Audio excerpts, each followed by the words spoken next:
And greetings. Happy Friday.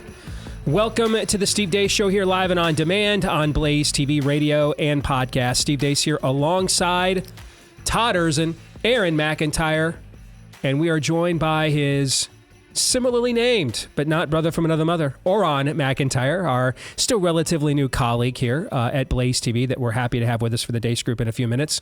Literally one of the smartest people I have gotten to meet in the last year, for real. I find myself utilizing terms like total state and stuff almost subconsciously. So if you are not following his stuff, you want to know about a guy who just gets the larger stakes at play here and what we're talking about daily. He does, man. He knows how to connect the dots. So he's got a new podcast here on BlazeTV you can subscribe to as well. Cool dude too. So he'll be joining us here in just a few minutes for the Deace Group. Feedback Friday is coming up next hour, and I got to tell you, one of our listeners / viewers, because I don't ever find out, when you're emailing me, I don't know sometimes if you watch on Blaze TV or YouTube or Rumble, or you just listen to the podcast or Blaze Radio. And so gave us an idea that is so good.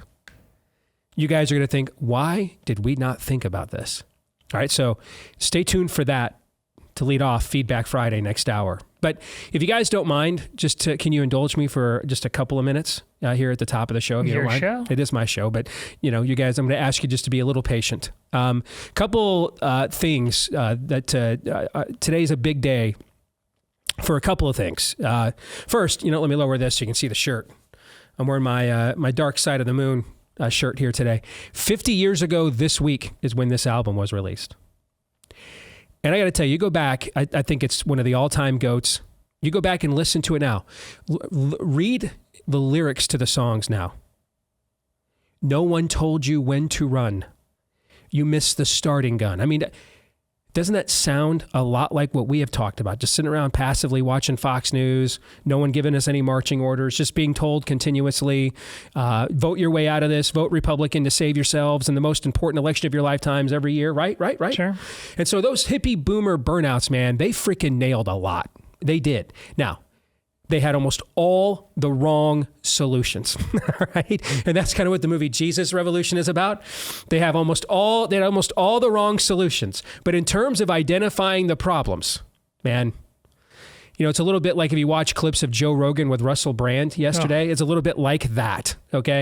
A couple guys all tatted up with F-bombs, but they're pretty much nailing like every one of the existential questions in the culture at the same time. It's just, do they understand what the actual solutions are to what it is that they are lamenting, right? Mm-hmm. So I got to give those hippie boomer burnouts, like at Pink Floyd, I got to give them at least half credit for nailing at least half of the existential stakes. And that's all over an album, a classic that's 50 years old now this week. I wanted to mention that. And I also wanted to mention here at the start, I completely forgot about this and it dawned on me this morning. 7 years ago this weekend, which is the last time I was at CPAC, by the way. 7 years ago this weekend at CPAC is when we debuted A Nefarious Plot, the book. 7 years ago this weekend. Of course, a lot of symbolism there. If you have ears to hear on the number 7, obviously. And, I had no idea. Most people even, I had been involved in the Cruz presidential campaign, which had raised my name ID quite a bit, but still, even most of the people at CPAC had no idea how to pronounce my last name. I still run into that a lot, now, right?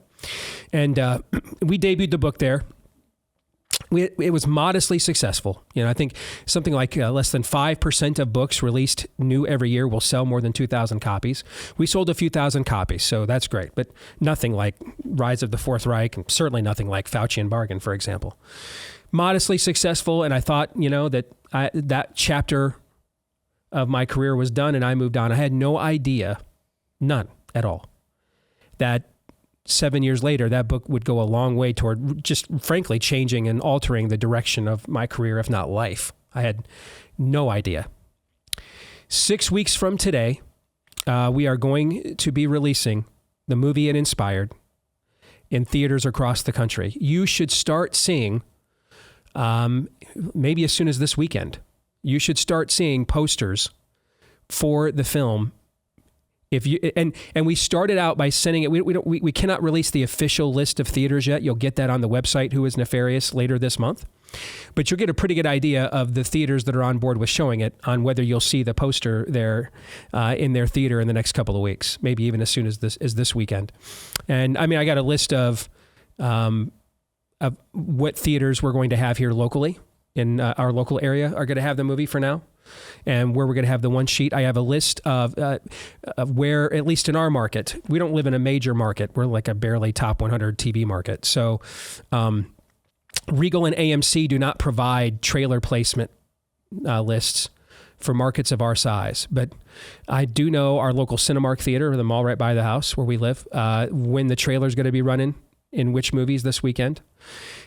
You probably won't see it in any of the first run movies because we frankly don't have, not first run, debut movies. So you won't see it in front of Creed 3.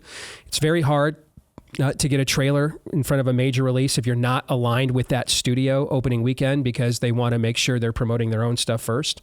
You may see it in front of Creed 3 like next weekend or the week after. You'll certainly see it in front of Scream after its debut week. You'll see it in front of John Wick after its debut week. Except actually, I take it back. When those movies come out, you're going to see the full trailer for the movie. And that full trailer is something else now. Okay? But I'm literally was making plans with my wife about which movie are we going to go buy tickets to this weekend, just to walk in. Because I think one of the movies it's showing in front of is Knock at the Cabin. All right. So do I just buy it? Which movie are we going to go and just buy a ticket to? I've done this one time in my life when The Phantom Menace came out. The Phantom Menace trailer debuted in front of a movie called Wing Commander, based on a very popular PC game. And I just bought a ticket, had no interest at all in the movie. It looked terrible, had Mark Hamill and Freddie Prinze Jr., and it was, decided to stick around and eat the popcorn, and it was dreadful. But initially, I just bought a ticket just to go in and see the trailer for The Phantom Menace, because you know how long it took to download a full movie trailer on 56.6 dial-up baud modem in 1999? For EVs, yo, that's how long. So I've not done that this century, but I'm going to go with my family and just buy tickets to go and watch the trailer for a movie I produced in the theaters. And I mean, I just had no idea. Sitting there at CPAC, we had a nice line, you know, nothing like the kind of lines that the Glenn Becks and Mark Levins have earned, and they get, you know, 20, 30 people showed up to get a book signing, you know, with the debut of Nefarious, and we were of a Nefarious Plot, and we thought, we were like, wow, we've arrived. We had no idea where this book was going to take us 7 years later. That's what God does. And that's what God does, and that's exactly what I was going to say. That's why I referred to it as a mustard seed. Had no clue. None. And I mean, with God, all things are possible. We would not be here to this point without him. Everything that's had to be endured, navigated, defeated to get to this point, the doors that he's opened for us at the same time. You hear so much talk when we tend to talk about spiritual warfare. We tend to talk about it only in like the most ominous tones, like the devil is the only one wielding it. I have to say, what I have seen God do through this process, via attacks on my marriage, my family, my own conscience, character, the ability to get this movie made and finished. I don't know that I have ever had a stronger, more resolved faith than I do after enduring all of this over the last couple of years, some of which we will reveal later this year when we do the behind-the-scenes feature, when we get to the DVD portion. But, I mean, this is the weekend now that the rest of the country is going to begin to start hearing about this little idea that we have been annoying all of you with on this show for how many years now. And it'll be this weekend, theaters around the country, and a lot of people around the country who have no idea who in the Sam Hill I am. For the first time, they're going to see this. Do you think I'm evil? Evil isn't a clinical diagnosis. I'd like to ask about why you brought me here today. Do you believe in demonic possession? No. Well, you won't believe anything I'm about to tell you. Then give me something to make me believe you. Okay. Let me inhabit inhabit you. He got in your head, didn't he? He claims he's a demon. He's a master manipulator. By the time he's done with you, you'll have your head so twisted around you think you're the killer. Before you leave here today, you will have committed 3 murders. Why would I do that? Legion mihi nominest, quia mortisumus. What are you doing? My name is Nefariamus. Names are important. They have power. They let everyone know who we are.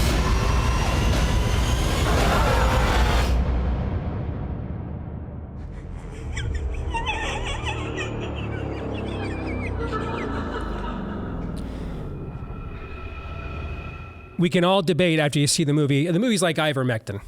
All right. We can all debate how effective it truly is. You'll be able to debate after you see the movie how good you think it is. But I promise you that for our worldview, despite the way it looks and sounds, it is not dangerous. This movie is going to say everything you've ever wanted a mainstream Hollywood movie to ever say. It's going to say them. But it is going to say them in a way and in a tone and in a packaging that mainstream Hollywood has conditioned people to accept messaging. It's just they're going to get our messaging this time instead.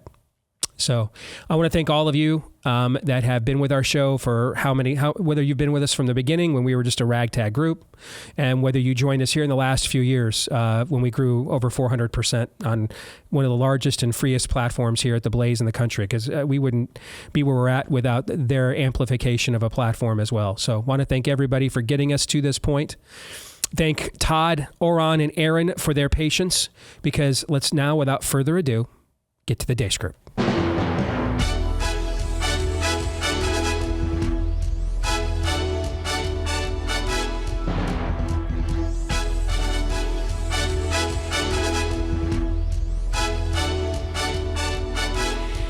Your weekly look at the week that was begins, as it always does, with Bleep Lord Nefarious Says. How did we get to a point where we treated other human beings as slaves, and we're okay with that? When I see the Make America Great Again, my comment is, do you accept that could possibly be construed as a racist remark? And by the way, I'm not, I may be a white boy, but I'm not stupid. I'm just struggling to understand why the president wouldn't go to East Palestine. Does it simply not meet the bar for a presidential visit? Look, I want to be very clear here. There's no reason to struggle. In 2022 and for the first couple of months of 2023, DOJ has announced charges against 34 individuals for blocking access to or vandalizing abortion clinics. And there have been over 81 reported attacks on pregnancy centers, 130 attacks on Catholic churches since the leak of the Dobbs decision, and only 2 individuals have been charged. So how do you explain this disparity by reference to anything other than politicization of what's happening there? Those who are attacking the pregnancy resources centers, which is a horrid thing to do, are doing this at night in the dark. But these people who are doing this are clever and are doing it in secret.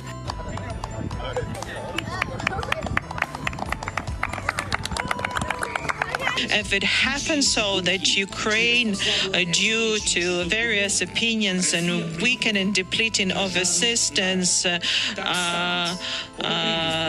loses, Russia is going to enter Baltic states, NATO member states, and then the U.S. will have to send their sons and daughters exactly the same way as we are sending their sons and daughters to war, and they will have to fight. March is National Nutrition Month, and the Biden-Harris administration is taking action to support public health by offering evidence-based guidance on nutrition. The Trump administration repealed requirements for an electronic braking system because, according to them, the safety benefits were simply not worth the costs. Let me say that again. In 2017, The Trump administration decided to repeal requirements for brake upgrades because they didn't think the safety benefits were worth the cost. I think the people of East Palestine now know that analysis was wrong. She was very specific recently, saying that a mom, a poor mother who lost 2 kids to fentanyl, that I killed her sons.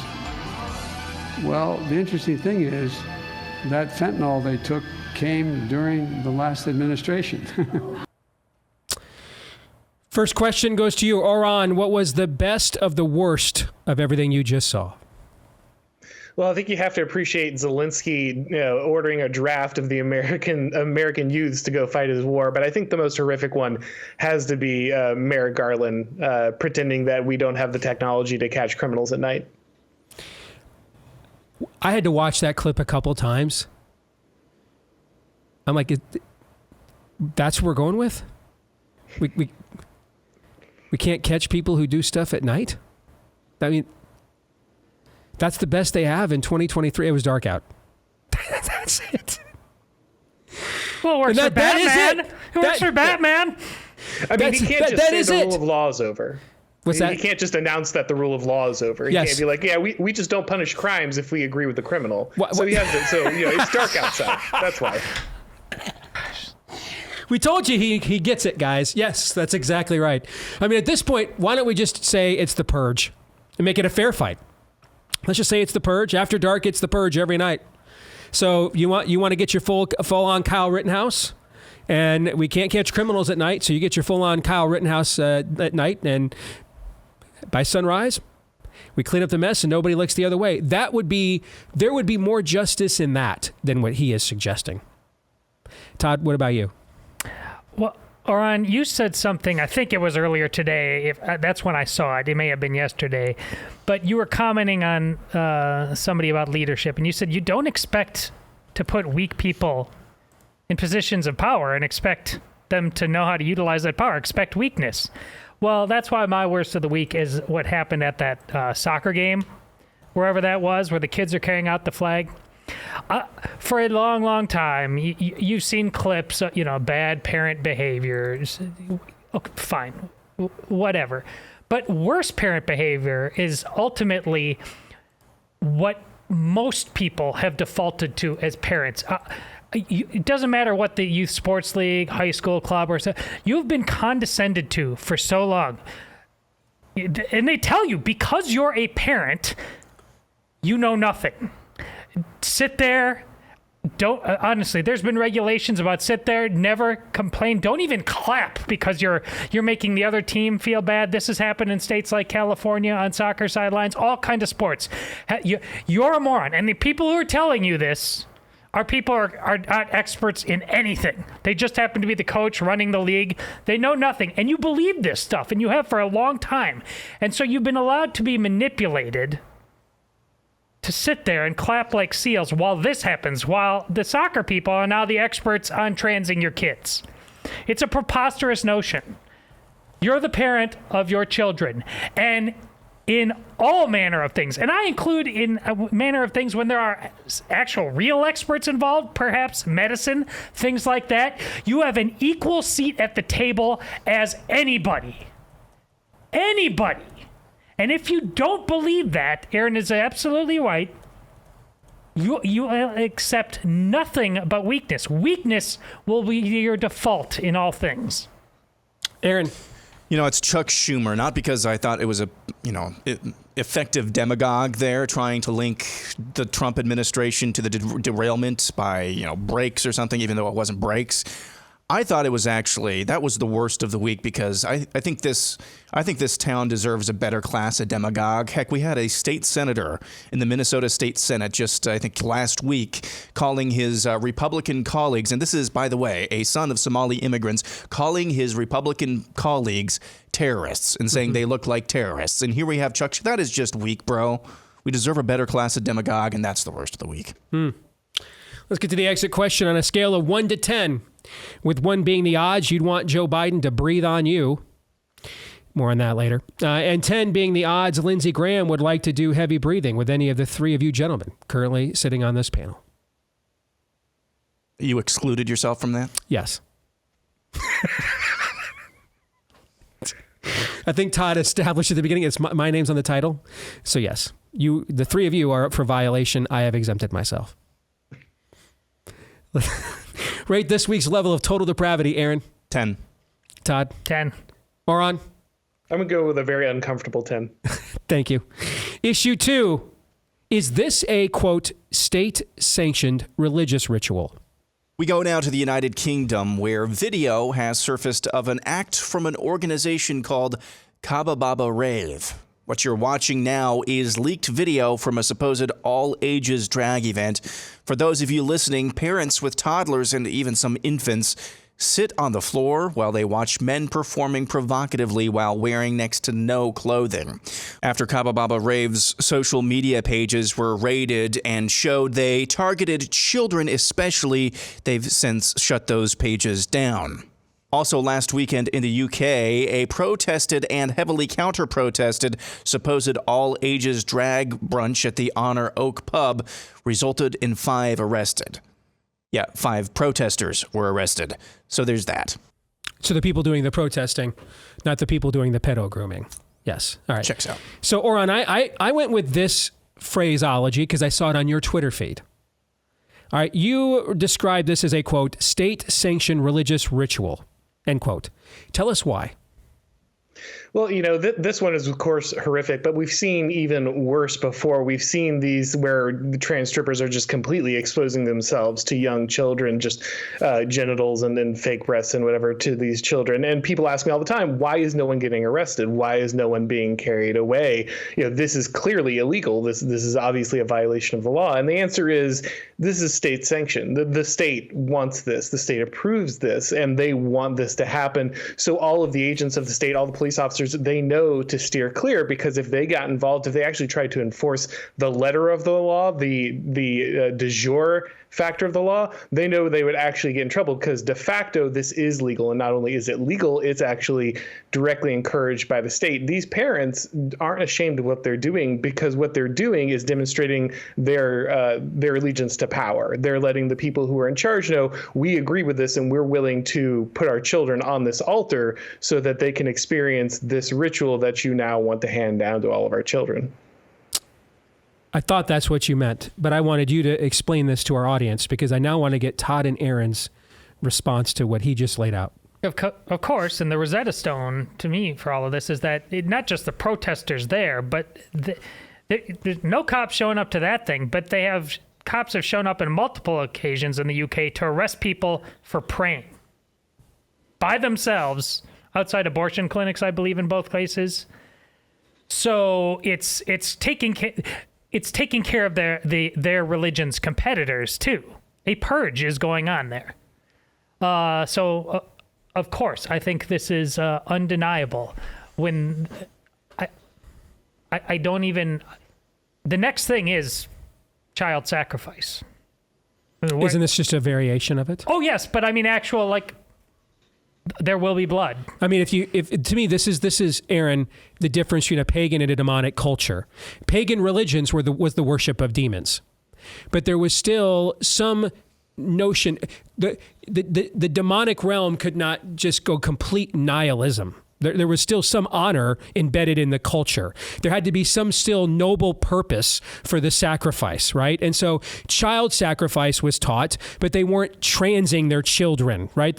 It was an honor to be sacrificed to the deity, and then the other children were then raised up in the honor code of said pagan deity, right? Here we're just determining that the children are chattel comprehensively. There's not we're not just taking one virgin and putting her in the Wicker Man, okay? We're not just taking your oldest and throwing them into Molech. In this case, as on a comprehensive level, there's no honor, there's no higher calling, there's no ethic, not even a pagan one.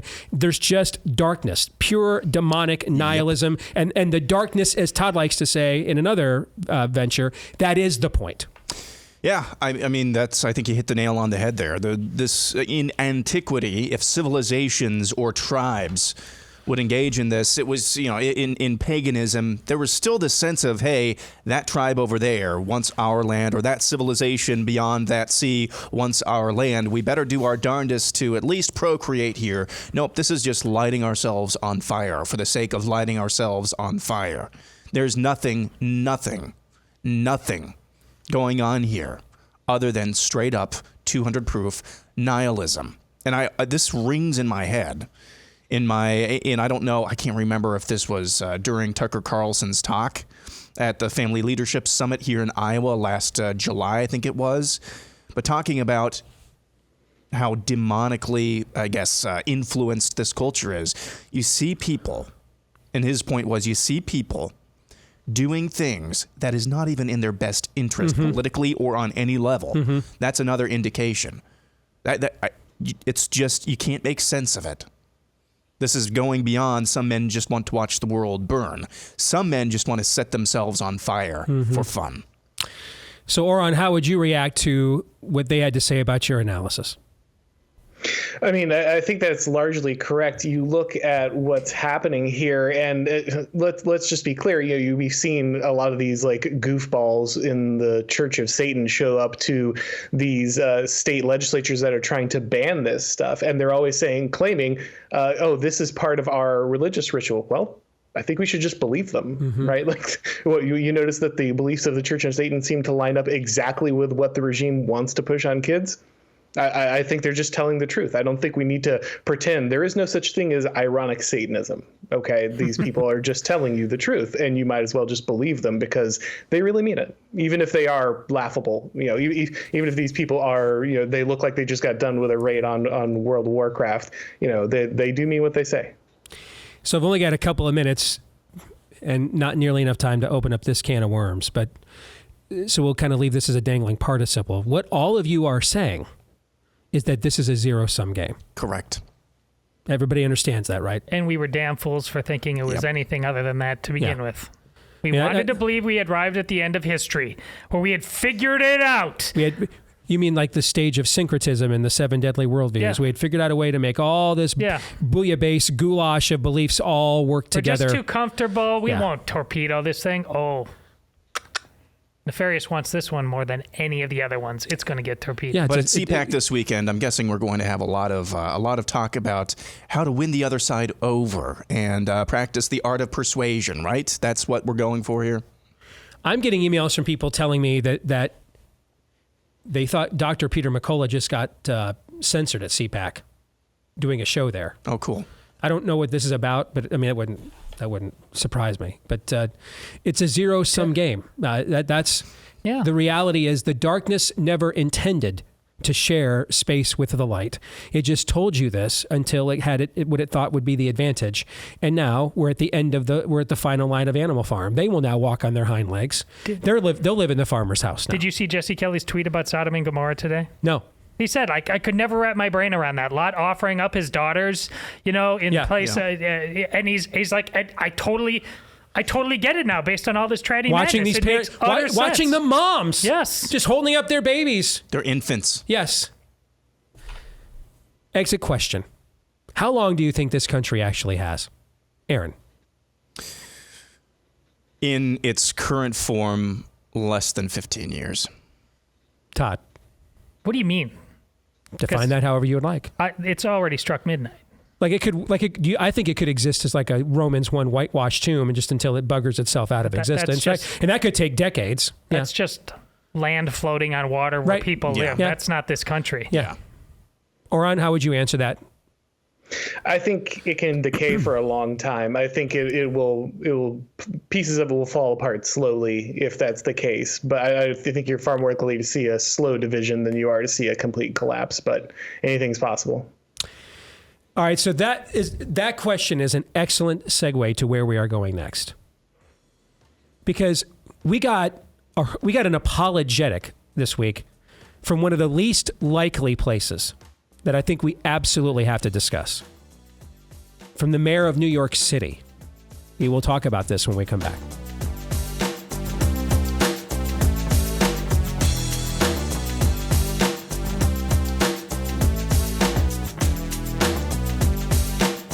So proud here on the show and really on the Blaze as a whole to partner with our friends over at Preborn. They have rescued over 200,000 babies. The majority of the women who come to their clinics are pressured to abort. Preborn seeks these women out before they make the ultimate choice and introduces them to the life growing inside them through a free ultrasound. And we are there to, we are the fuel. Those of us that watch and listen to this show, we are the fuel that allows Preborn to make these free to these women. And it's not just, hey, they see the heartbeat. They see that this is indeed precious life they are carrying. And that's why over about 80% of the time, I think it is, they will let their baby have life. And that's just $28 to save a life about 80% of the time. $28, that's it. But it's also the aftercare they provide for free as well. Because just take it from me as a kid born to a 15-year-old mom who literally grew up with his mom. We always act as if the happy ending is the choice of life. It ain't easy. Just because you were a mom in crisis now, not ending your pregnancy, doesn't mean the crisis is over. It's not easy being that mom in crisis with a baby. And so they're there with the aftercare as well. All of that for free too, because of the kindness and generosity of people like you and me. So if you want to be a part of this tremendous ministry, because the child sacrifice, the state-sanctioned religious rituals we were just discussing, they don't ever stop. And so neither can we. All right, just dial pound 250 on your mobile device with the keyword baby. Pound 250 on your mobile device with the keyword baby. Or if this is simpler, because it is for me, just go to preborn.com/Steve. Preborn.com/Steve. Let's welcome back Auron MacIntyre, who is joining us, our colleague here at BlazeTV. Definitely subscribe to his podcast and check it out. He is with us this week for the Day Scoop. Let's get to issue 3. Seeing the light? When we took prayers out of schools, guns came into schools. We are destroying our next generation. Destroying them. And we say over and over again, we need to build a world that's better for our children. No, we need to build children that's better for our world. And we have to be honest about that. And it means instilling in them some level of faith and belief. Ingrid was so right. Don't tell me about no separation of church and state. State is the body, church is the heart. You take the heart out of the body dies. I can't separate my belief because I'm an elected official. When I walk with God. When I talk with God. When I put policies in place, I put them in with a God-like approach to them. That's who I am. And I was that when I was that 3rd grader, and I'm going to be that when I leave government. I am still a child of God and will always be a child of God, and I want to apologize about being a child of God. It is not going to happen. Is the mayor of New York City seeing the light here, or is it something else? Todd, I'll start this one with you. Well, that's Eric Adams, by the way, mayor of New York City. Setting aside everything you've known about him, which is, I didn't necessarily see this one coming, but that's the point. This, as much or more than Asbury, is the stuff of revival. And as I got done saying, I don't remember the context, I think just last week, one of the problems with mankind in general is that the perception that we have no more frontiers. The world is now, we talk about it's just getting smaller and smaller. Mm-hmm. Space maybe being one of them, but that's kind of a different can of worms. I mean, on this mortal coil, what is our frontier? And I said, I believe that reclaiming our cities is one of them. And it's going to take nothing short of this. And then the next group you have, the meeting that you have after this is, how do we put hands and feet on this thing? Maybe he's a total fraud and we don't hear anything about this again.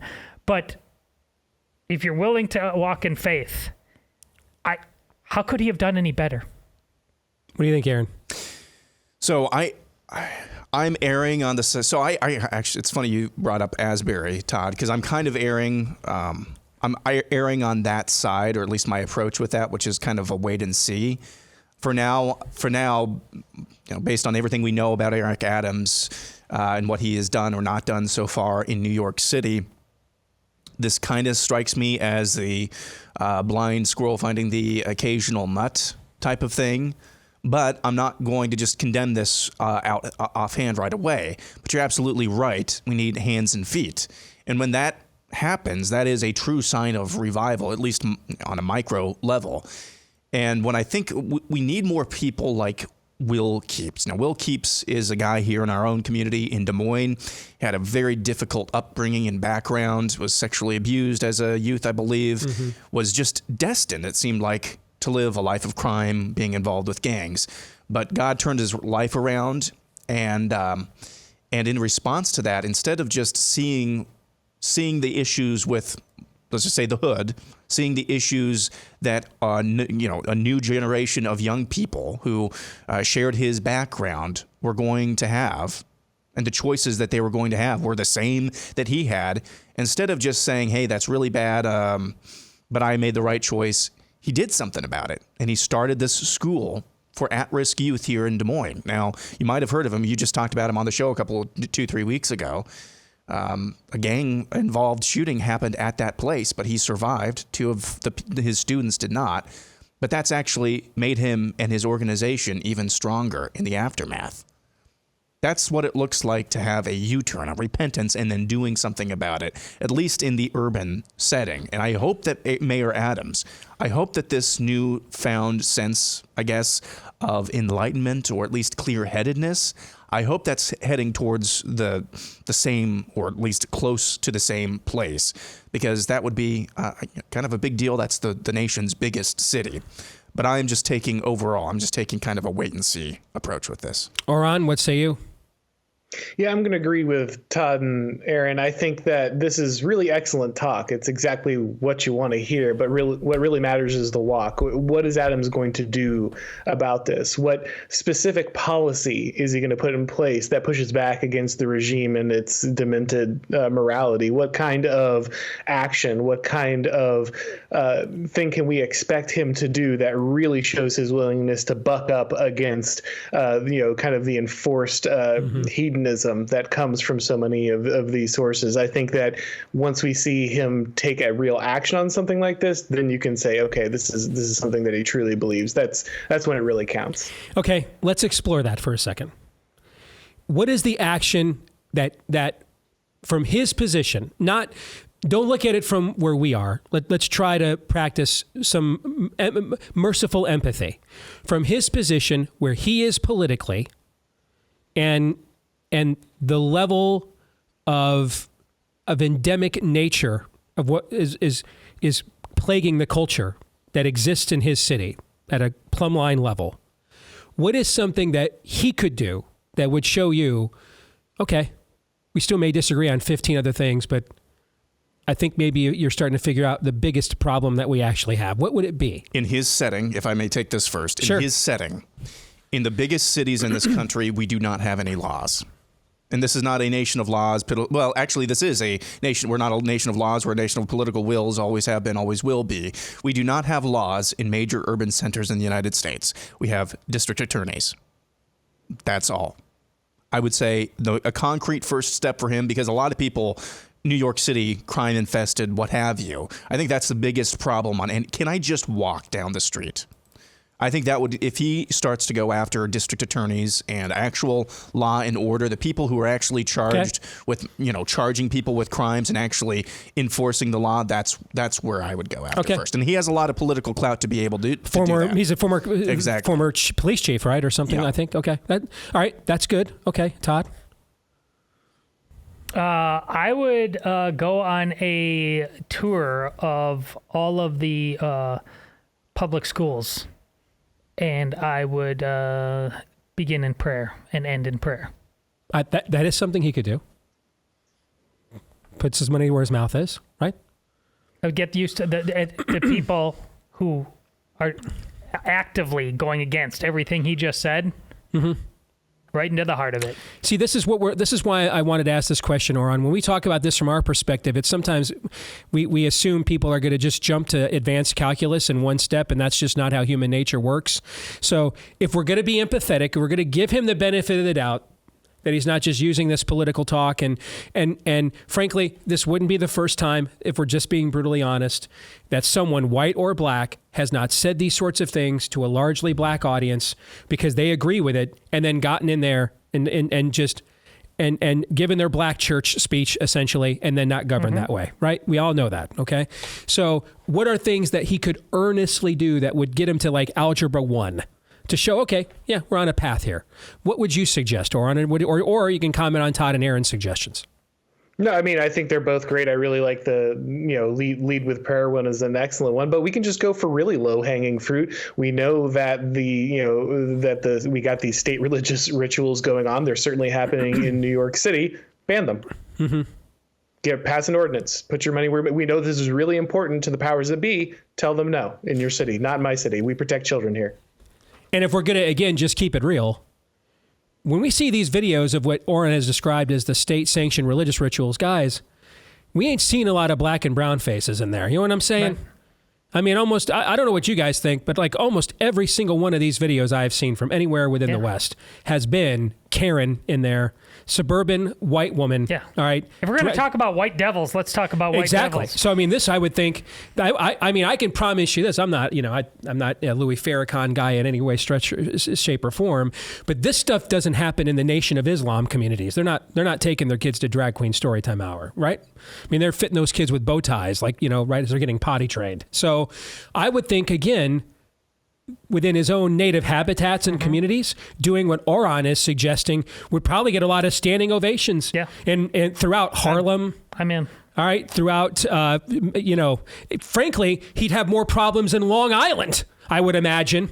Long Island would, in Brooklyn, all right, with the white suburbanites in those places, would probably have more of an issue with him going full Josiah on the high places of the drag of the pedo groomers.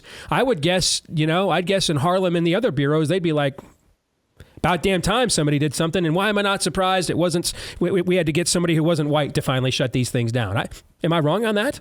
Oh, no, you're over the target. Absolutely. Okay. Let's get to the exit question then. For years on this show, we have proclaimed revival or bust.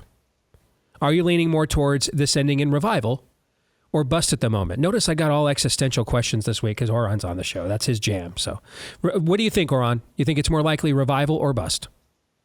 I think you will see the return of religious communities and serious Christianity, but I do not think it'll be nationwide. I think you'll see it locally. I think you'll see it in communities. I think you'll see those people building the kind of the good works and the alternative institutions out. And if you see revival, it'll be at the community level, not at one big sweeping nationwide action. Aaron?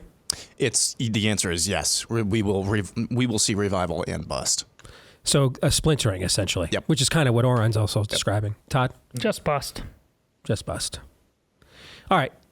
Issue 4, a kicker question. Joe Biden had this weird clip this week talking about some nurse breathing on him or something. The human touch. Thank you. So if you could ask one living person to breathe on you, whom would it be and why? Aaron? Frozone from The Incredibles.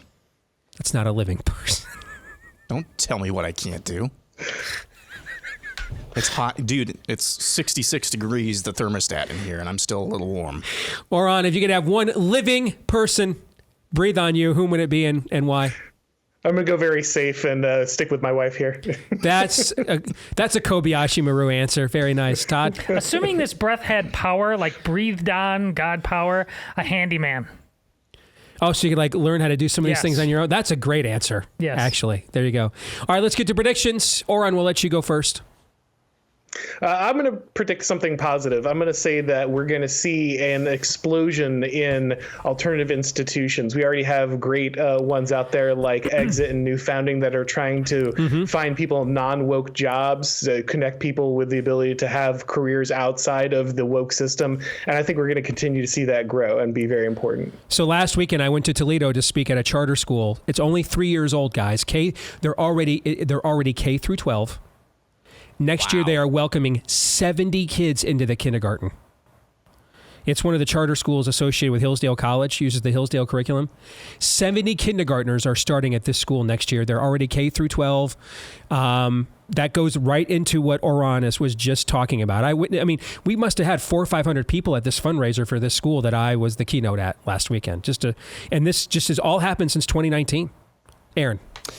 I'm going to say that only one number 1 seed will make the Final Four in the NCAA men's basketball tournament. I wouldn't be shocked if none did, which almost never happens. I wanted to predict that, but I didn't want to go that far. Okay. Yeah. Todd?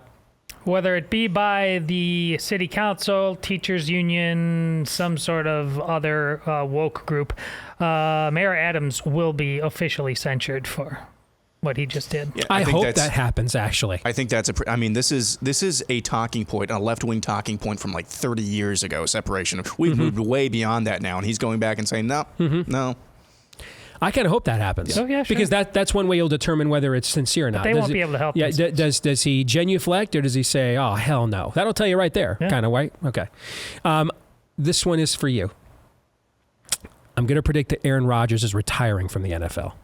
Has played his last That's down. For me. Well, it's in your wheelhouse, okay? I at the very least, I believe he's played his last down for Green Bay. I think your organization wants to move on. I think the clock is ticking on Jordan Love's contract, and I think they want to move on. Love. We are in the exact same place we were with Brett Favre and him as a rookie.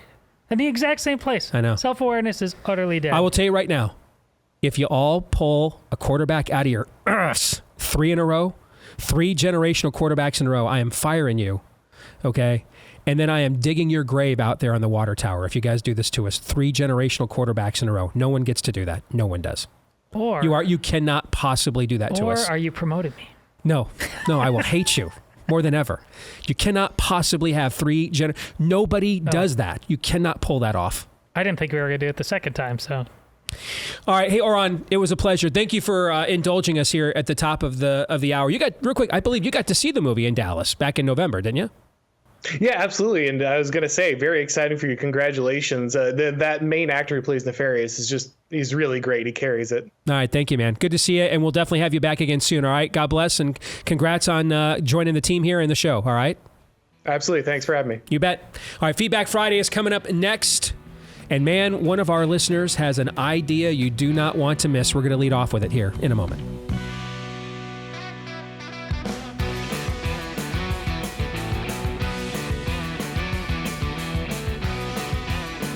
All right, back here with Hour 2, live and on demand on Blaze TV, radio, and podcast. Steve Deace here with Aaron MacIntyre, Todd Erz, and all of you. Let us know what you think about what we think via the stevedeace.com inbox. You can email us, steve@stevedeace.com. That's DEACE. Like us on Facebook, MeWe, and Gab. You can follow me at Steve Deace Show on Twitter, Getter, Instagram, and TikTok. And you can also find me on Truth Social at Real Steve Deace. That's Truth Social. At Real Steve Deace. And again, remember, the last name is DEACE. All of you who listen to the podcast, thank you so much. You're a big part, maybe the biggest part of our audience. Please, if you have yet to do this yet, clear your throat. And then hit subscribe or follow on the podcast platform that you prefer. You can also give us a 5-star review if you prefer to give us one of those. We would prefer that you did. And thank you to all of you that have chosen that preference already. We appreciate each and every single one. Feedback Friday, Part 1, brought to you by our friends over at Jace Medical. What do you think would happen if there was ever a deadly pandemic and there were cheap available drugs out there that had long been approved, won numerous awards, billions literally of doses worldwide had been handed out, and then all of a sudden, when you needed them the most, they just decided, you can't have them. We'd fall to our knees and thank God. Yeah. That did just happen, actually. And since no one so far has been executed for it, after a fair trial, of course, yes. It's also therefore quite likely to happen again. That's why make sure you're prepared right now with our friends over at Jace Medical. Get the Jace case of 5 venerable antibiotics, including the hard-to-find amoxicillin or its sister, or is it brother, antibiotic for those of us like me that are the rare penicillin allergic, doxycycline. So my Jace case has doxycycline instead of amoxicillin. They will hook you up with those so that you know you are prepared for the next time that could never happen here. Absolutely ends up happening here. All right, get the Jace case right now. Get that peace of mind. Get $10 off with my last name, Deace, at checkout for your promo code. When you go to Jace Medical, Jase, J as in jump at this right this minute. It's literally a life or death situation. Potentially. JaceMedical.com. Enter the code DACE at checkout. Depending on if you do have allergic reactions like I did for penicillin, you may need to have a quick conversation with an onboarding physician there just to make sure they are treating you not as a serial number, but an actual person. JaceMedical.com, promo code DACE to get $10 off. All right. I'm actually going to switch gears. I am going to get to this brilliant idea, but we just received a few very snotty emails about things we have just been discussing that are so sufficiently snotty. I believe we should get to them right away because it's fresh with things we were just talking about. Okay. All right. So Mark writes, New York Mayor Eric Adams to speak at CPAC before you. Sure. Yep. Yeah, I think that's probably likely. Maddie, I agree. You should fire Todd if the Packers run out a third-generation quarterback in a row, especially as the Lions are turning the corner. It's frankly the only right moral thing to do at this point. So it'll give you even more time to watch a third-generational quarterback in a row. You'll just have all kinds of free time, and you can enjoy that. So can we re-rack your speech yesterday about getting off on the spite you feel when people want to cancel you? Does that apply here? Yes. Come at me. Yes. All right. Jason Faulkner writes, I'm 48. I've been married for 28 years, and I'm curious. I was listening yesterday, and you admit that winning the argument is the most important thing to your ego. How does that work with your wife? Who's to say that it does? I think I've told you before, I am not the easiest person to live with, right? So, yeah,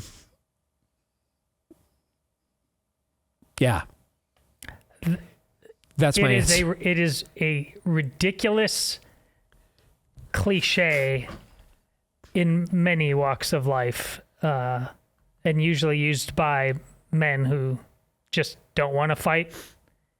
But when it comes to marriage, pick your battles. That very true. Yeah. Now, let me answer seriously. This is the difference between being married to somebody whose mind has been polluted by feminism and not. Okay? It did not start out this way. It took years to get to this point. And frankly, without the Holy Spirit, we would have never gotten to this point. Because it would not have the fruit in my own life would not exist that this level of trust would have been generated. Okay. But as time has gone on and I have grown up and matured, and so has she, submission is not a dirty word to her. Because of the changes that she has seen in my life, now she views it as submitting to God and not to me, because she sees me doing that. Right? Paul doesn't say, follow me because I follow Christ. Paul says, follow me as I follow Christ.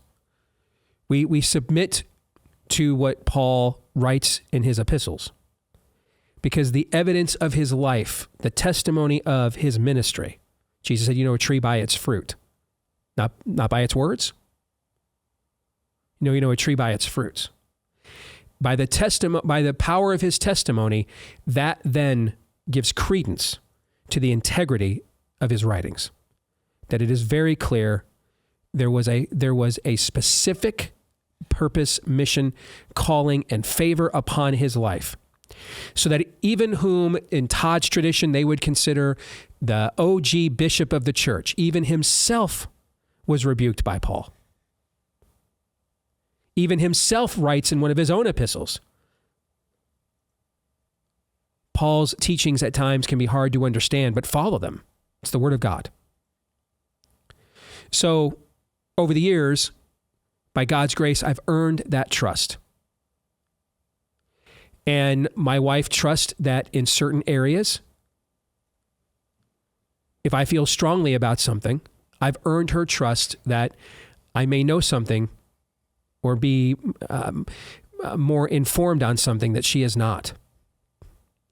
And then in other areas where that trust has not yet been earned or she has questions, she now feels it is safe to ask them without getting her head chewed off, or we'll come now and we'll reason together. And she's changed my mind on those things quite often.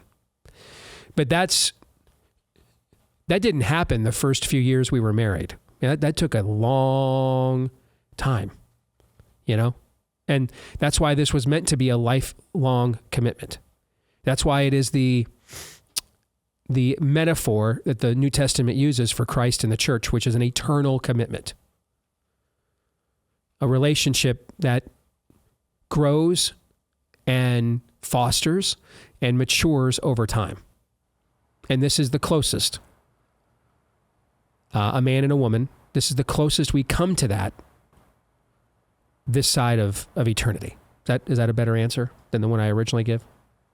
Oh, it's all good. I would simply add, remember too that the argument may be important. It might even be vital on some level, but I hope that there's still the part of your marriage that's alive, that you remember you had no right to her. She is a gift and a blessing to you, and that must be honored at all times and in no way sacrificed to the argument. It's not an either or. It's a both and. The fact that you get to have an argument of consequence with somebody who has agreed to share their life with you means that demands a level of respect and honor from you. Your whole point, one of your whole points in being her husband is to protect her, to honor her, to cherish her. Never lose sight of that, no matter how important the consequences of the argument might be. Very well said. And if you're married to someone who's been infested with feminism, I don't even know what the threshold of trust at that point you can reach. Because there's a worldview issue. But here's the thing. Help yourself. You did that to yourself as the guy. I mean, you may have not gone in eyes wide open. Correct. But you're on the hook for that too. Correct. And that's what I was just about to say. That even if that is the case, you still have the obligation to try and earn it. Yep. You are never absolved as the man, as either a husband, father, leader. You're all those things. Even if right now you're single, your parents have passed on, you're single, and you work a menial job. Doesn't matter. As a man, you carry with you, because of the image of whom you are created in, you carry with you at any point in time in your life, you may assume each of those mantles of leadership, if not all of them simultaneously, at any point in time. Any point of time. Husband, father, leader. Any point in time. That's the expectation of the potential you carry in you because of whose image you are made. So you carry that expectation with you at all times. Even if you're at a time in your life right now, there was a time in my life I was single and worked in a mailroom. That would have been my Twitter bio, not two-time best-selling author, movie producer with a top 100 podcast. That would not have been my bio. But the expectations were, and I didn't understand that at the time. I thought expectations came with outcomes. No. It is the meeting of those expectations that generates the outcome. It's the other way around. You carry those expectations of that potential with you, which means the responsibility of initiative is always men. It is always on you. You are always to chase your wife. You are always to chase your children. You are never to be the one that says, you guys, you guys never come and see me. You go see them. You email them. You call them. Always.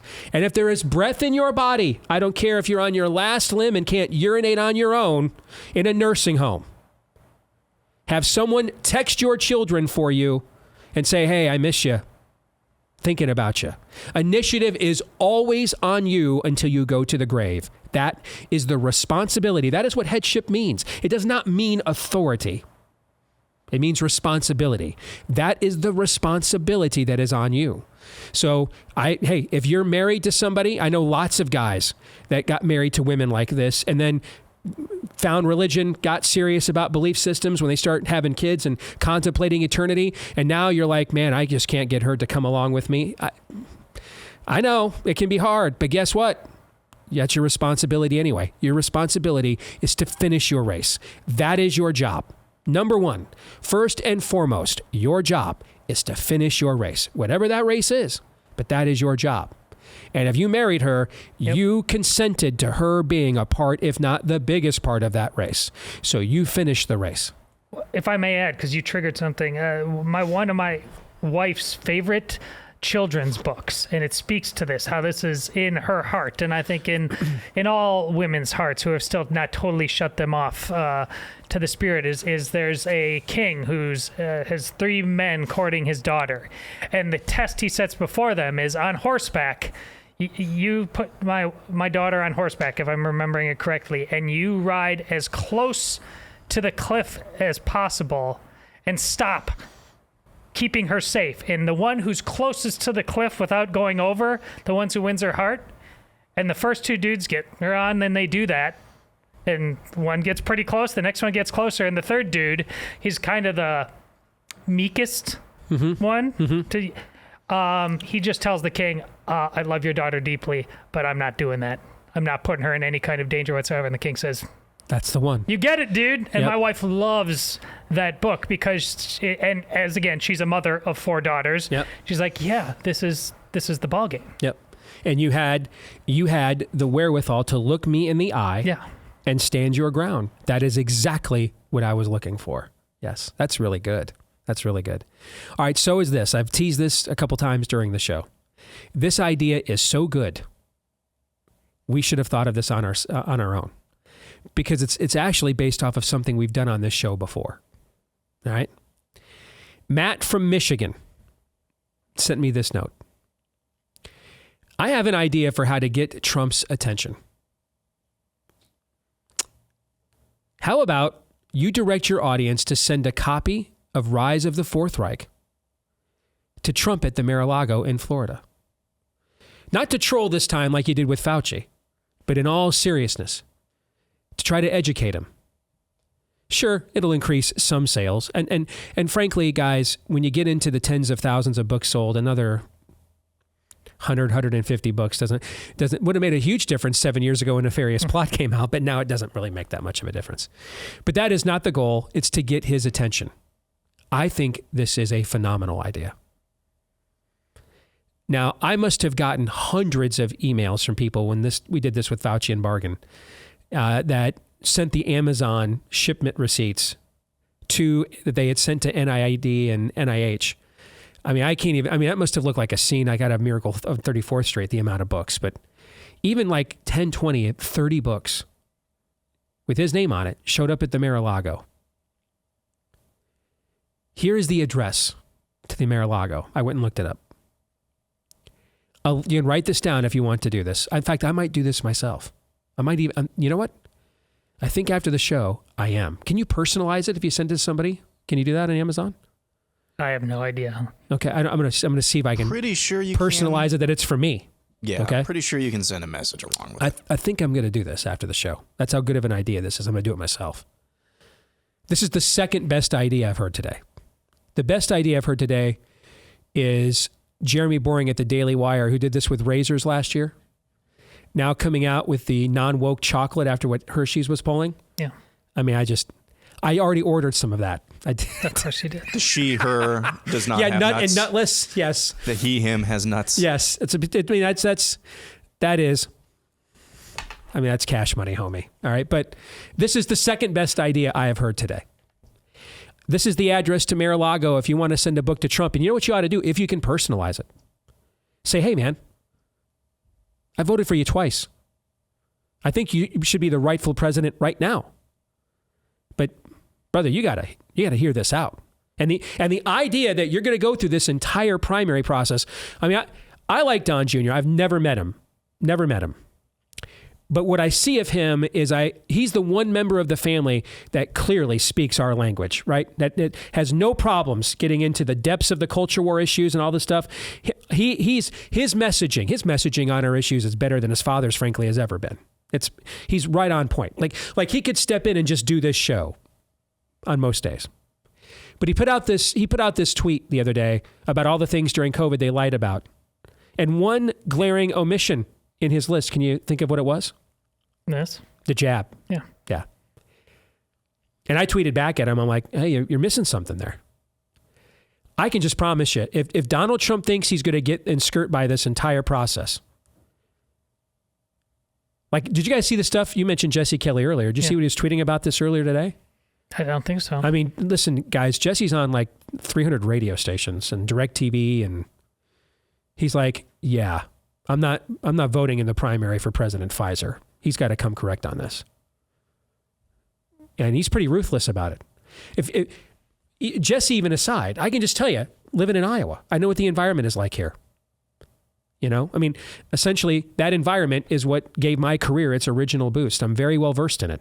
One of my very best friends, Bob Vanderplatz, is the most influential voice in the entire Iowa caucus process. I can promise you this. If Donald Trump thinks he's going to escape a serious reckoning on this from voters because he's going to yell out over and over again, Ron DeSantis closed the Florida beaches for a week. If he thinks everybody in Iowa is going to be like, oh, snap. Okay, cool. I don't, my Bell's palsy, it's all good. I'm going to, I've got, I can't hear, like Jenny in my small group has had the ringing in her ears ever since she got it. Okay. If he thinks all those people are just going to be like, you know what? Ron DeSantis closed the Florida beaches for a couple of weeks. Totes cool that you poisoned me and don't have any remorse about it. I can promise you. It didn't work last time when there was matters of less consequence. Correct. And we had one of the most open states since then, so it's not going to work. I can promise you that's not how this works. That's not how any of this works. And this reckoning would happen whether Ron DeSantis was in the race or not. It might not be as consequential, right? He would still get asked, and you might get that crappy answer, and it might not be as threatening to his political prospects because your other options are Nikki Haley, Mike, you know what I'm saying? You're like, well, that answer sucked, but his answers on everything else is better when they're offering me. You know what I'm saying? I mean, we would have this reckoning if Ron DeSantis had never been conceived in his mother's womb. This and everything else was the same. I can promise you this reckoning would be coming. I promise you. I know this state and I know me. So this reckoning would be coming. And it is. It just is more impactful because you have someone else in the race who's better on these issues than he is. And is the only viable threat to him for the nomination. So if Trump thinks he's just going to come to Iowa, so DeSantis is here next week, Trump comes the week after. If Trump thinks, or maybe it's even a couple days after, if Trump thinks he's just going to, spend a year in Iowa, and every time it comes, DeSantis shut the beaches down. Nope. No. Maybe that'll work on Fox and Friends, but that's not Iowa. That ain't happening here. There will be a reckoning. We can do this. Iowa loves Trump. For as much work as people like Bob and I put into turning this state red, we would not have gotten to the point that we did without Trump. He was the final boost. We still struggled to flip rural areas red. He did that for us. I mean, we've had over 30 counties in Iowa that voted for Obama once or twice that voted for Trump twice. So he gets at least as much credit as people like Bob and I do for the work and so many activists in the state for the transformation that's happened in Iowa in the last decade. And that is coming from someone that has been as on the right, that's been as critical of Trump's COVID policies as anybody has been. Because when I'm telling you, when I'm giving him credit, I'm keeping it real. When I'm not, in my mind, I'm doing that too. But I can promise you, he will lose here. Absolutely. He will lose here, provided DeSantis is in this race. There's no cancer relapse with Casey or anything of that nature that makes him pull out. If him and Ron DeSantis are both on the ballot next February in the Iowa caucuses, and Donald Trump's best answer to all of this, he shut the beaches down for 2 weeks. I promise you, mark my words. What's the date today? March 3rd? Mark it. Trump will lose. He's going to have a better answer than that. Have to. So, if he doesn't want to listen to me, and I can't blame him, I've not necessarily been the greatest friend he's had the last 5 years. All right. I know he'll listen to it. I know he likes a lot of you. I know he cares what you think. I do know that. So I would only suggest doing this, this is not for a stunt with Fauci. Let's just bury him in his own words. In this case, make it personal. Send a note. Say, hey, no one has a more prominent, powerful voice on earth than you do to make what's in this book stop. And that is true. You saw this last week. You guys know I am a DeSantis fanboy. I love him. But again, man, I keep it real. Look at the headlines last week when Trump went to East Palestine. It was like Ron DeSantis didn't exist. He sucked all the oxygen out of the room.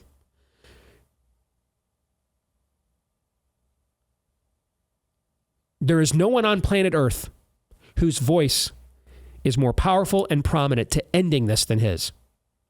Particularly because his fingerprints are on most of it. He could be the Saul of Tarsus of this. He could see the light here. To bring this conversation full circle to where we were, pardon me, still getting over my cold, pardon me, where we were a few minutes ago. He could be the Saul here. This could be his epistle. And as much as I love Ron DeSantis, it would make his job of beating him much tougher. So here's the address to the Mar-a-Lago. 1100 South Ocean Boulevard, Palm Beach, Florida. 33480 is the zip code. I'll say that again. 1100 South Ocean Boulevard, Palm Beach, Florida. 33480. One more time. And I don't do this unless you want to send a personal note. I really don't want this to be a stunt. That's why I didn't tweet a bunch. I'm just going to mention it here on the show. 1100 South Ocean Boulevard, Palm Beach, Florida, 33480. All right, guys, what do you think? Oh, it's a no-brainer. I have a what do you think for you, because you got me thinking about it based on everything you said. Is it possible now, because that's true? Which true? That the vaccine is an albatross around his neck. Why the Wuhan clarity now all of a sudden across the board? This call it four-dimensional chess, what have you, but this is the left. The more clear it becomes very recently that DeSantis is probably running for president, the left absolutely would rather run against Trump than against DeSantis at this point in time. Is there any argument to that? I don't think there's any argument to that. Then make Wuhan something about COVID that Trump will go after like a dog. And not for any other reason, by the way, other than they already have a template for beating him. They've defined him. Yeah. If DeSantis becomes the nominee, they have to go, they have to, in 6 months, they have to do the defining of him that they spent 6 years doing to Trump, right? So they've got years of defining Trump so there's no way, nothing Trump could do to win like 45% of the American populace, like nothing. The fact he's named Donald Trump, he might as well be his name is mud. And so they've built that in against him. They don't have that with a DeSantis yet. Don't think they won't try, of course, but they don't have a 6-year campaign of ruining his name that they've done with Trump. That's why I said no doubt. So if you give something that Trump can go on the offensive on as Captain America against the Chi-Coms, it just sucks oxygen out of the room no matter how hard DeSantis tries. I agree. This to me for the first time puts like, why now? Are even people on the left willing to, because they can use Wuhan in a different way? Yes. We take the origin story off and then you just turn around. Fox is now allowing us to talk about COVID injuries, jab injuries on most of their shows. We all know Fox doesn't want Trump to be the nominee. You can see where this is all going. They're going to pin this entire damn thing on him, guys, by this time next year. Fox will be doing it. Lib Media will be doing it. Hey, we came clean about the origins. You want to be Captain Pfizer? It's all yours, brother. You're right. You get all the credit for everything else. No, but going you after can see China, where this is going. But going after China, which he has a propensity to do, this gives him to actually help him win. Here's the nomination. As much as I think DeSantis is the better candidate for this era and would make a better president, I have no idea that he could even win in November of next year. How many more people are going to die of this jab? How many more kids are going to get myocarditis? That's going to take years off the back end of their life between now and November. Absolutely, I would, without question, trade. Because here's what happens if Trump if Trump is Saul of Tarsus on this, then the entire right in America, the Overton window guys, if Trump gives the all clear, all right, man, kill. We're going to kill this thing. If Trump gives that all clear, if you think the Overton window on the right is about right here on the jab, guys, you've shattered the window. You've shattered it. Everybody on the right who's not talking about the jab now or going, look at his own son. His own son nailed everything about COVID as a lie, left one thing off the board. If his dad comes clean about this, you think Don Jr. is going to probably mention it now too? Hell yeah, he is. You see my point? Yeah. That will literally save lives now. Now. It'll save lives now. As opposed to, I'm tired of waiting for the next election, guys. Even if I think the next election might deliver me a once-in-a-lifetime candidate. Aren't you tired of waiting for... Damn, we get told that every time. Do something now. He can. And if it delivers him another 4 years and gives him a jerk-off feed of his ego, great. He earned it. I don't care. I'll talk to Ron DeSantis again in 2028. He can play a big role in ending this right now. He sat in rooms with the horse doctor Al Borla and listened to their pitches. He knows where all the bodies are buried. He can flip all the money changers over right now. Be the disruptor you all think he is. He could do it right now on the most disruptive, disgusting, destructive policy this government's ever done to its own citizens in modern times. We Tuskegee experimented the entire population. He could end it or go a big role in doing so. I would trade that for 7 Ron DeSantis terms. But the ball is in his court.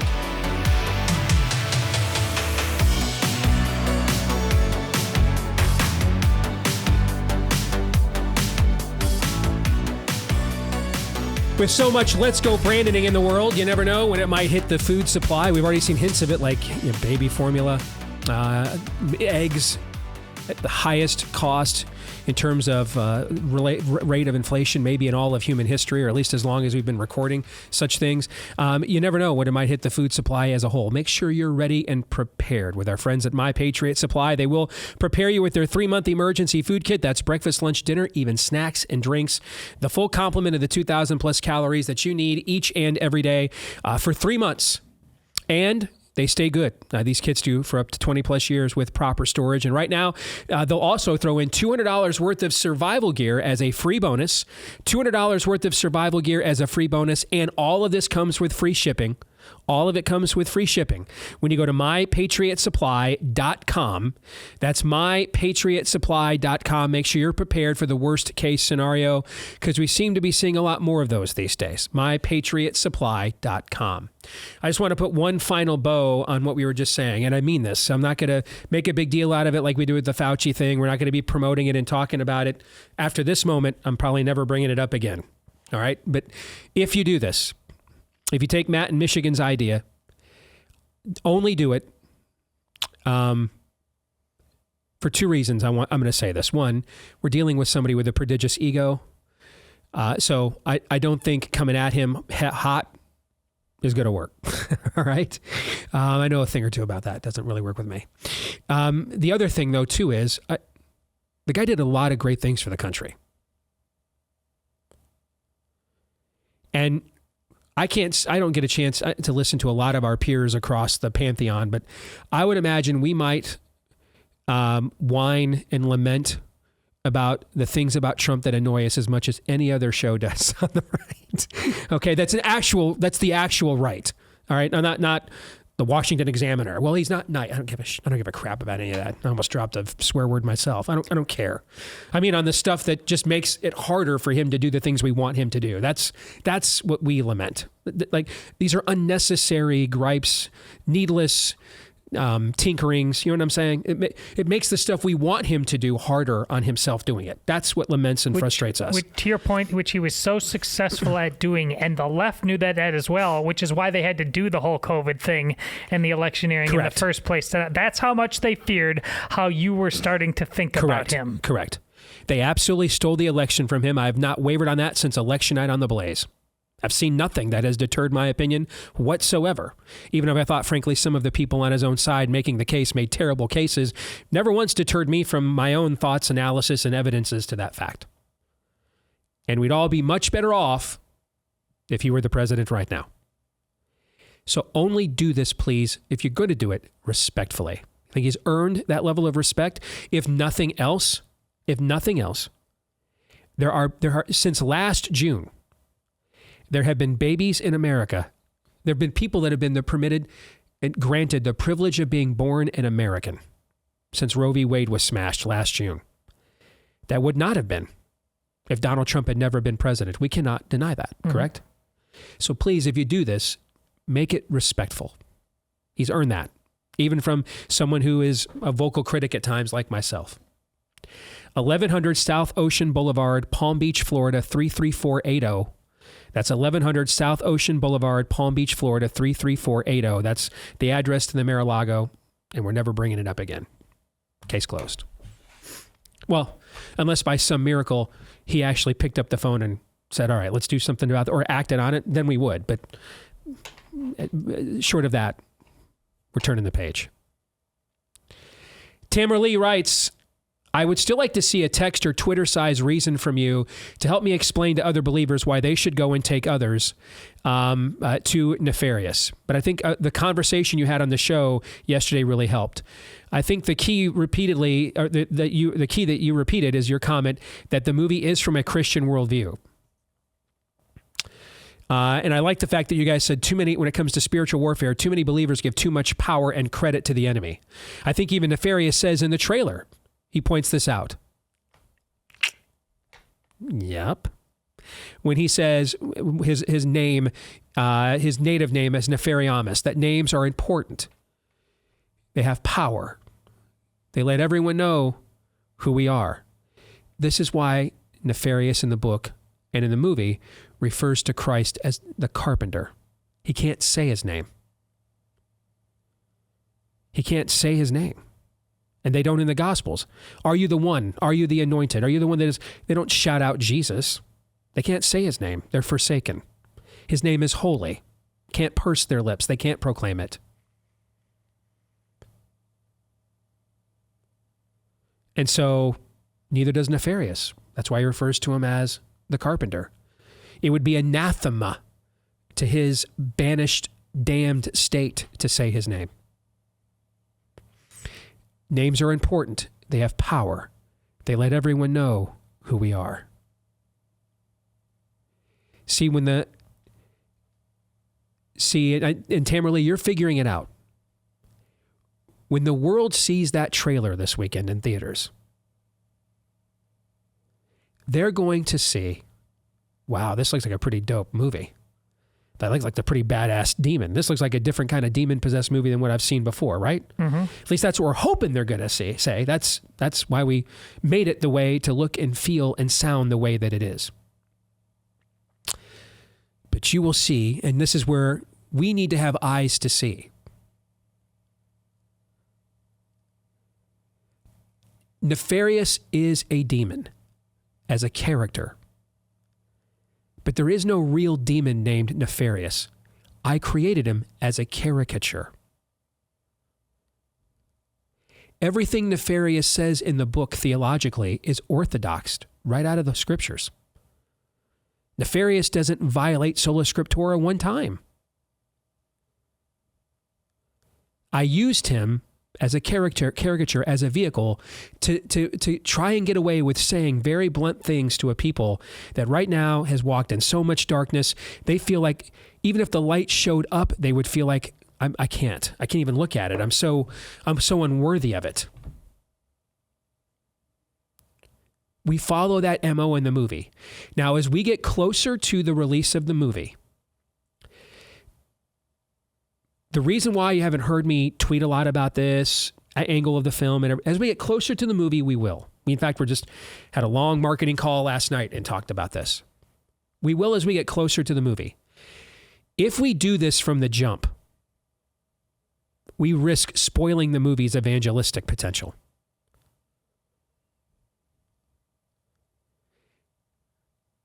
When you saw trailers for Doctor Strange in the Multiverse of Madness last year, was the whole trailer about the fact that the female lead comes from a timeline where there's only women, and therefore she has two moms? And the whole trailer was about how she's wearing their two moms pendant, rainbow pendant on her jean jacket. Did they make a big point of that when you saw the marketing for Doctor Strange last year? No. No. They make a big point of that when you went and saw the movie Doctor Strange last year? Yeah, they did. Made a real big point about it, in fact. See where I'm going with this? Yes. Yeah.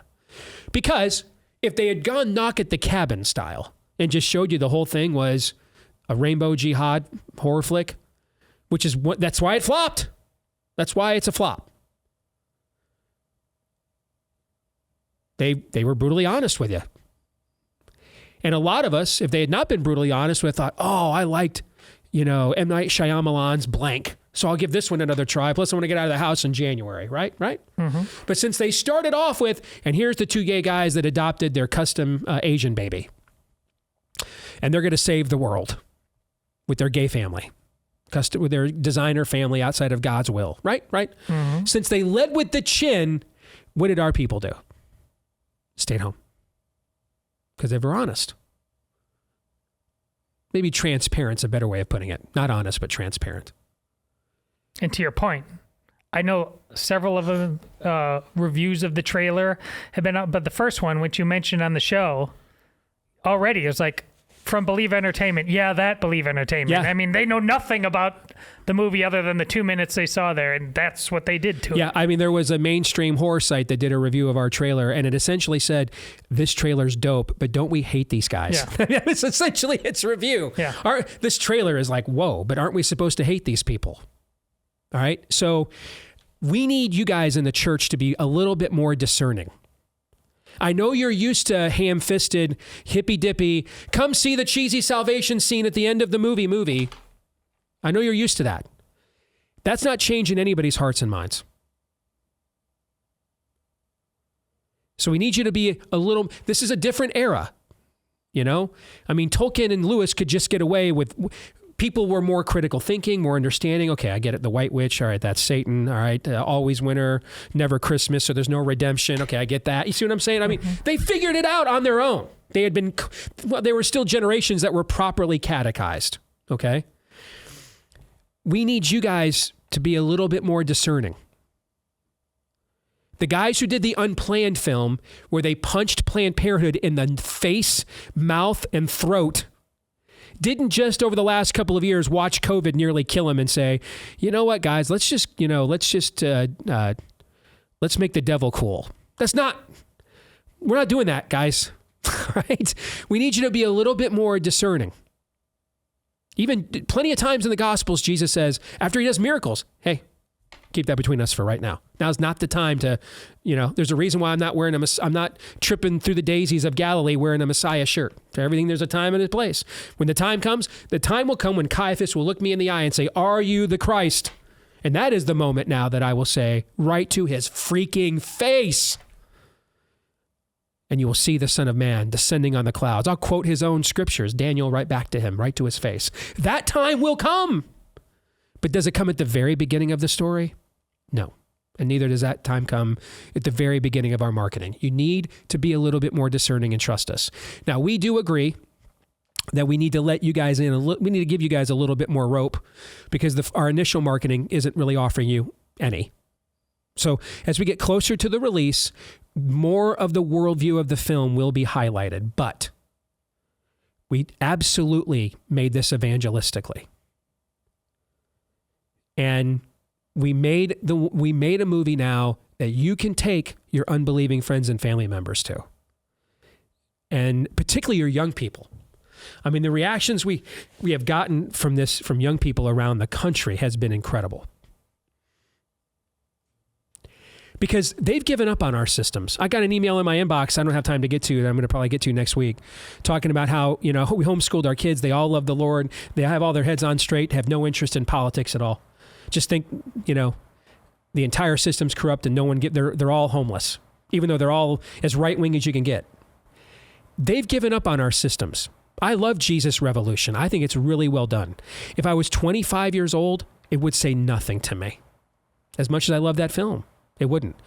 Okay, it would be okay boomer to me. It's my grandparents having a Jesus reunion. It would say nothing to me.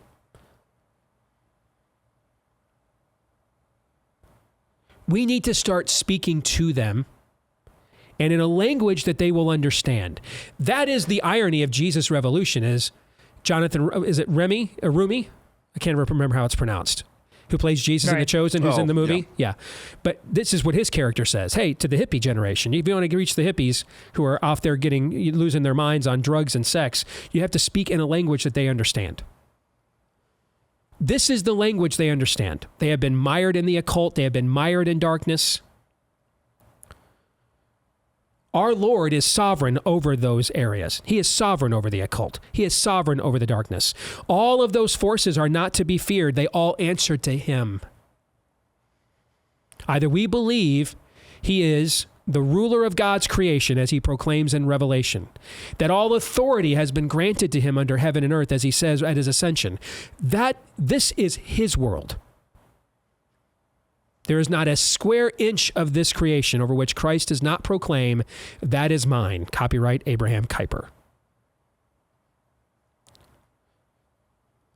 So we know you're used to the Pure Flix model.